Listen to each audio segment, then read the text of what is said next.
Don't let others define who you are based upon their limitations of their knowledge of the self, of the universe, or of consciousness. Also, you can move past that, but also, don't accept their limitations, even for themselves. If they want to interact with you, interact in a way where they are required to apply themselves to make use and make sense of the possibilities rather than ignoring or downplaying reality, because the truth is that no one really knows what's going on entirely, let alone those who are challenged simply by the experiences of another. And more specifically, no one knows what's going on entirely unless that person decides for themselves, without relying on another, involving themselves with another, or denying another. Each person decides for themselves. That person who has decided for themselves, that person knows what's going on in reality. This talk is about the liberation of the mind from the perceptual illusions that are born out of the belief systems that are inherent to a conformist society, and the familiarity that develops, and from that familiarity, the fear of the unknown, which becomes a limitation or restriction that must be overcome in order to truly express the self and to avoid manipulation, which replaces our intentions with a preconceived set of notions or expectations which we are required to adhere to in order to consider ourselves acceptable, successful, or healthy. People are afraid to let go of their illusions. People are afraid to let go of that which holds them back. They feel, or honestly they believe, and then they produce the maybe pseudo-intention or pseudo-feeling, the perception, that if they don't hold on to those limiting belief systems or those structural components of their mind which they've conformed to and are familiar with, like the bars of a prison cell to a prisoner, they feel fear. They fear that they will experience suffering. It is the fear of the unknown. It is the fear of the loss of structure. And is basically the falsely perceived fear of the destruction of their world. That is what fear means, that is what the letting go of anxieties, worries, requirements of a externally produced or instructed belief system, that is what that equates to, though. The loss of the known, and therefore the end of all that is familiar, and in that way the world. However, in that person's mind, the mind of the one who is a prisoner to their own mind, all that is familiar is the prison, and the structure of an imprisoned experience or perspective. And so to let go of those perspectives is unfamiliar and therefore fear-inducing. This is somewhat like an individual who, they feel that they have to perform in a certain way for others, and that they must complete this whatever in order to produce a result in life that is acceptable to those around them in whatever relationship, or format that's going to appear in. And so trying to convince such a person to let that go and find what they really want, in trying to convince that person to do that, one will be met with all kinds of excuses, such as how they will be letting another person down, basically this false authority. They will be letting themselves down. They will not have a purpose. They could lose their mind, their reputation, etc., so on and so forth. And all these aspects, all these excuses, are only applicable to the prisoner in the prison. That's all they are. Outside the prison, they mean nothing.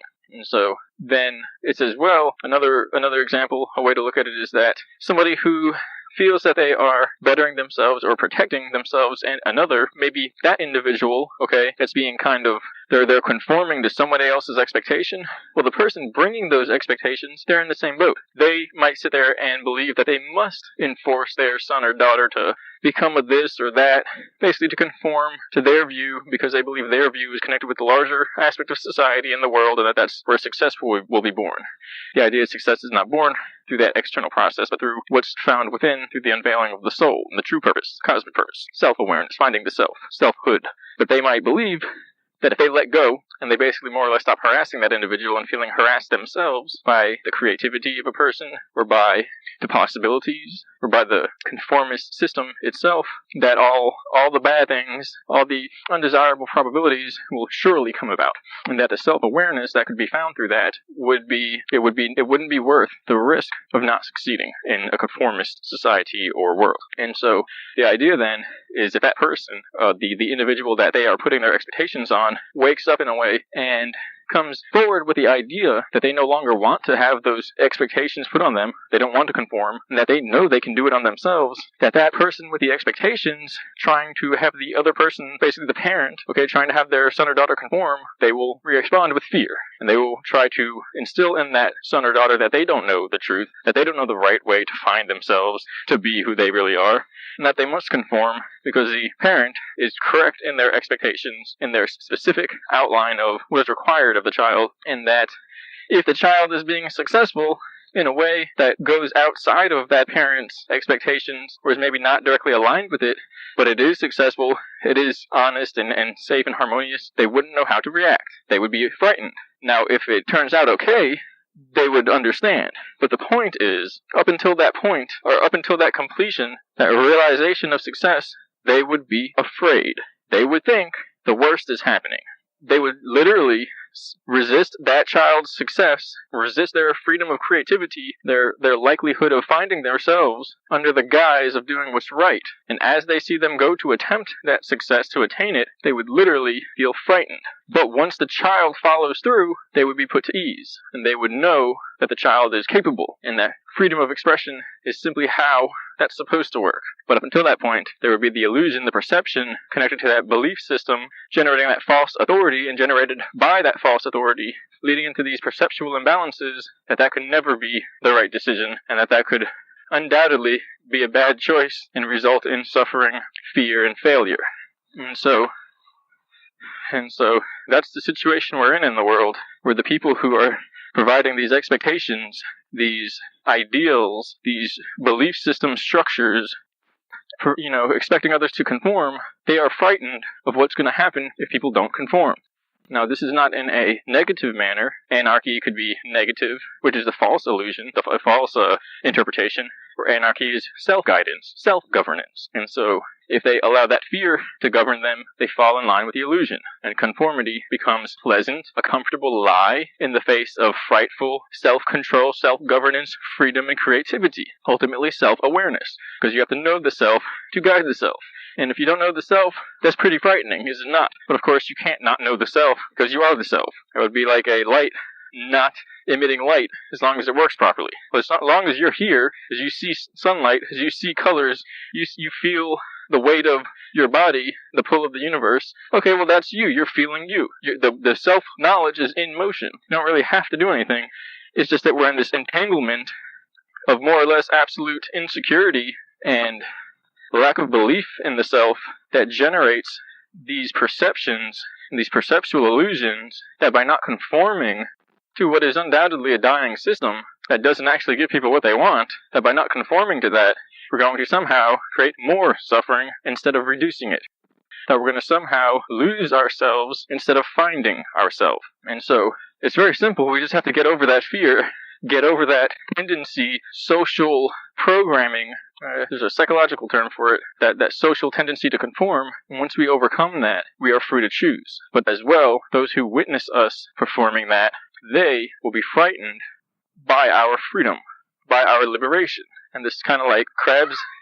This is kind of like the crab. There's no psychological term. The crabs in the bucket, where the people hold one another back, literally like crabs in a bucket, if you've ever seen that, where if one crab begins to escape, the other ones latch on them and hold them down. And it looks like a big joke, because instead of one of them escaping, the autonomous reaction of the others hold everyone down. And that's what happens in society. And so, like everything else in society, people are entangled, twisted like fabric, resulting in a knot of the mind, of intentions, and belief that must be untangled before we can truly interact without moving through these contrived systems which are essentially filtering our true potential. And again, fear is what enables that. Fear of the unknown, fear of liberation, fear of the self, and of breaking free from a conformist view and entering into self-governance. That is what enables the process of mind entrainment, where the person lives as a prisoner of their own mind. And it's not just society that does this. It's basically something that's a part of our biology that could have been entered into society, that could have been entered into DNA. However that came about, that's what the situation is. Whether it was started in this society, or whether it is a natural aspect of biology in this world or the universe, regardless of the cause, that is the situation we're in. And the answer is to consciously, personally, literally, through an application of our own free will and intent, or our willpower, to overcome it. That is the answer. The answer to the restriction of the mind through fear and the false constructs of these belief systems turned into perceptual limitations of our self-awareness, and basically the honesty that comes with that, and ultimately our compassion and our knowledge, and eventually, literally, ultimately again, that each wraps around another, our free will, our ability to express our own free will.